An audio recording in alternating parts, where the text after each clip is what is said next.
about these two documents so that when you go through and see them, you have some appreciation of what you're looking at.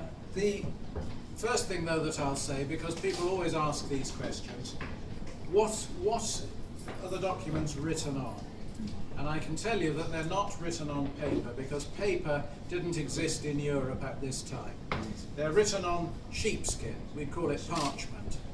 And sheepskin was expensive, but it wasn't as expensive as the vellum, the calf skin that was used for books, because you could only write on one side of sheepskin.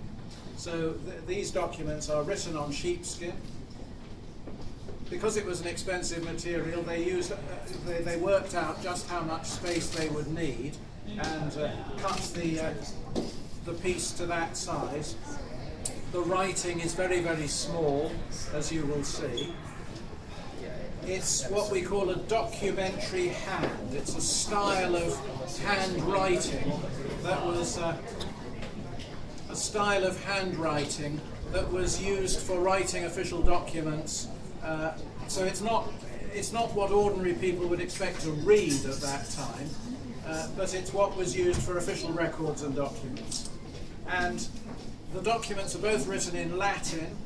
That's not unusual at all. It is the language in which such documents were written. It was the common educated language of Europe. It was a lingua franca which all educated people across the continent would have understood.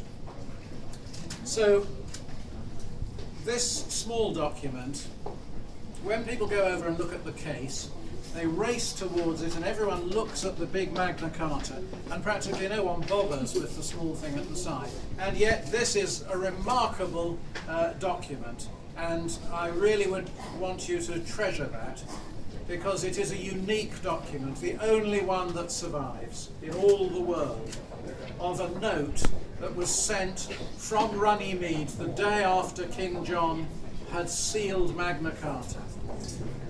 And if you look at the bottom, when you see it, you can see that it says it was given at Runnymede, the 20th day of June. It was on the 19th of June, after Magna Carta had been agreed and sealed, and the barons had come and sworn their loyalty to John in a ceremony on the 19th. On the 20th, this note was sent to the sheriff of every county in England, saying, "Peace has been made. Legislation has been agreed. It's being sent to you, and in order to prepare for this, you must make certain arrangements." But it's not unique solely because it's the only copy of that document, but because it's the single piece of evidence, of physical evidence in all the world, that John did anything whatsoever to implement Magna Carta and to make it a reality. But actually, even as this note was being sent out, John had messengers going to Rome to ask the Pope to declare Magna Carta invalid. That first Magna Carta was valid for about 12 weeks, and then the Pope issued a bull in which it was declared invalid. And indeed, he said anybody who tried to fulfill what it said would be excommunicated.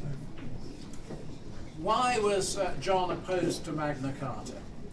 Well, the reason, there are several reasons, no doubt, not least that he was forced into it, really, and that he felt this was very demeaning for a king. But there were two things in it in particular which clipped his wings and limited his power. The first was the section which says that he can't raise any taxes except that he must call a meeting of the barons and the bishops, and they must talk together about it. They must all agree that it's necessary to raise tax, and what the level of the tax will be and what the tax is needed for.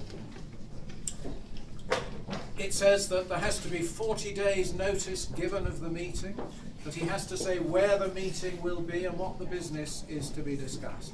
For a medieval king, that was a bitter pill to swallow, because his absolute power was being taken away. And another thing that it says at the end of the document was what we call the security clause. And in that clause, it says that 25 barons are to be chosen to monitor what King John does.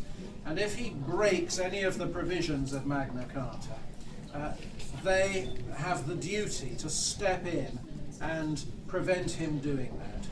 And that when they do that, it's perfectly legal.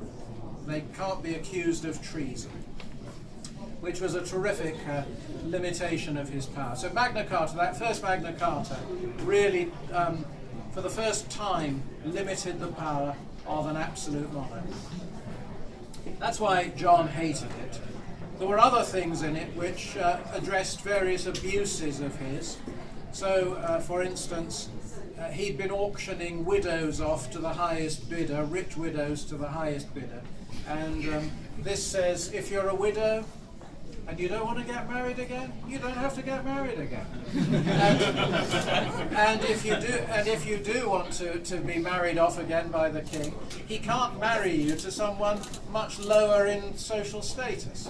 Because John had done that. He didn't look, to find someone of equal status. He looked for the richest person who'd pay him most money. So it said that. Or another thing that was in it was to do with the church, because John fell out with the church for 5 years.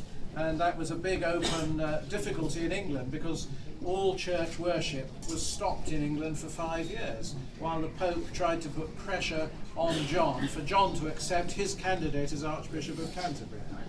So the first thing it says in the Charter is the church in England shall be free, so that the king is not to interfere. And then it has in it, of course, those very famous things to do with law. That justice is not to be sold or denied or delayed to anybody. And that reflects something that John had been doing, because he found the law was a good way to raise money. Actually, I think people today, and perhaps a lot of people in Hong Kong, have found the law is a good way to raise money as well. but that's another matter. But anyway, John found the law to be a good way to raise money. He was actually very interested in the law, and he liked to hear cases in his own royal court. And so he would, especially if they were interesting ones involving nobles, he would say, I will hear this one myself. But because he travelled round all the time, you had to find where he was. And that took a while, and then you had to attach yourself to his court, go around with him for a time, and hope that eventually he would decide to hear the case. Of course, you could speed the process up by giving him some money, in which case he'd hear it more speedily. And if you wanted to be sure that you really got justice out of him, you gave him even a bit more money. So justice, you see, was being sold. But it was being delayed because of all this hanging about, following him around. And it was, in many cases, being denied because either people couldn't afford to bribe him, or, they just couldn't be bothered to go through with the process. So for those, that's why in Magna Carta it says, to no one will we sell, to no one will we delay or deny right or justice. And that wasn't some new idea, really. It was affirming the ancient tradition of England. Magna Carta doesn't really have much blue sky thinking in it. It's affirming, it's making the king affirm the traditions of the nation, which he had himself abused and neglected. And then the other famous clause in Magna Carta, of course, that no free person is to be imprisoned or have their goods taken or to be stripped of their office or in any way brought low, except by the judgment of a lawful court by the law of the land. And again, John had himself acted very arbitrarily with regard to various families, imprisoning people for no reason except he didn't like them, in some cases even starving them to death while they were in prison. So those things address abuses that John had committed. The 1217 Magna Carta that you see there obviously isn't the Magna Carta that John issued. Now what happened was, once the Pope declared it invalid, civil war broke out, We call it the First Barons' War. And during that war, they invited an army from France to come and help them get rid of the king. And they invited the son of the French king to come to England to consider whether perhaps he might be King of England himself. So it was a very difficult situation, and John died unexpectedly of dysentery during that war in October 1216. By this time, more than half the country was in the control of the rebel barons and the French army. When John died, his 9-year-old son, Henry, came to the throne of England as King Henry III. It was a desperate situation for that young boy. He had two great supporters, the Earl of Pembroke, William Marshal, the greatest knight in Europe, and the papal ambassador, Cardinal Guala-Bicchieri, who knew that he must support the young boy to get peace and stability in England. But the war went on for a considerable period of time. It wasn't until the end of, September 1217 that the French finally withdrew. And that was after two unexpected victories where their far greater forces had been defeated by the forces loyal to the young king. The Battle of Lincoln, and at sea the Battle of Sandwich. The French were by now fed up with all this, and the English had become fed up with the French. They'd been in the country eating all the food and, camping out, stealing the sheep and all this sort of thing. So people wanted rid of them. In September 1216, a treaty was made with them. They were paid off and they left, and for once the barons didn't mind putting their hands in their pockets and finding some money to get rid of the French.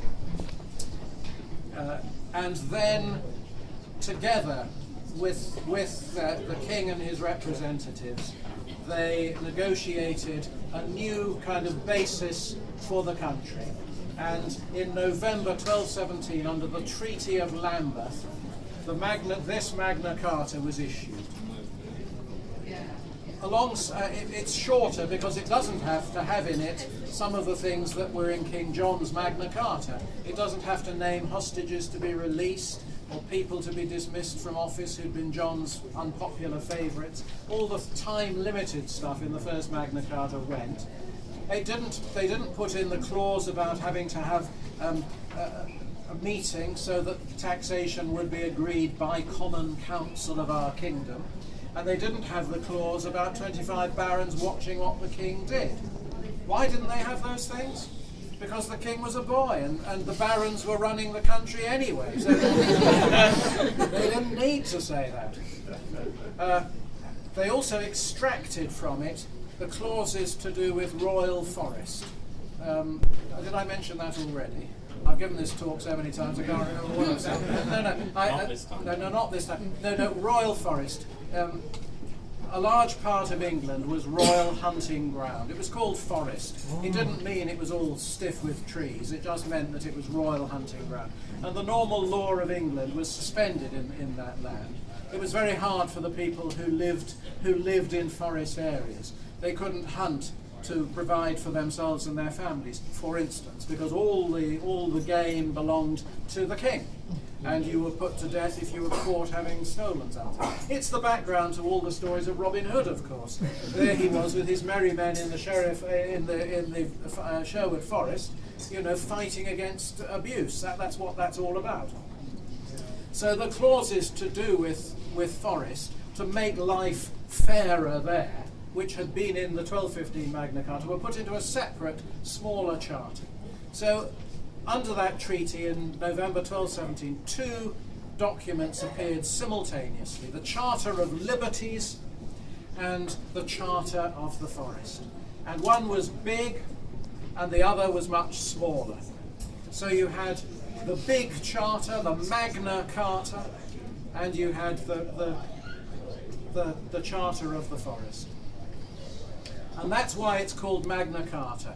It's nothing to do with it being important or to do with, kind of magnificently important or anything like that. It's simply that it's the big one, not the little one. That's all it is. But the name, of course, has taken on a different meaning for us and has then been projected backwards through time onto the document which John sealed at Runnymede, which was never known as anything other than the Charter of Liberties. So this was a very important issue. 1215 Magna Carta. It was in the dustbin after 12 weeks. This is the charter that went on being reissued throughout the 13th century with only the most minor tweaks to it, and which at the end of the 13th century was entered into the written law of England. So that's why we say the 1217, not only is it the first that properly you call Magna Carta, it's actually the enduring version that has gone down through history. Just one other thing that I would say, that is, I know that in Chinese writing, as I understand it, the Magna Carta appears as, is it big constitution? And of course this leads to a misunderstanding, because it is not a constitution. It never was a constitution. It never will be a constitution. It is one of the documents that lies behind and beneath the unwritten British Constitution, but it is not itself a constitution. It is simply a large charter, and that is what it is. So it's my pleasure to bring it here.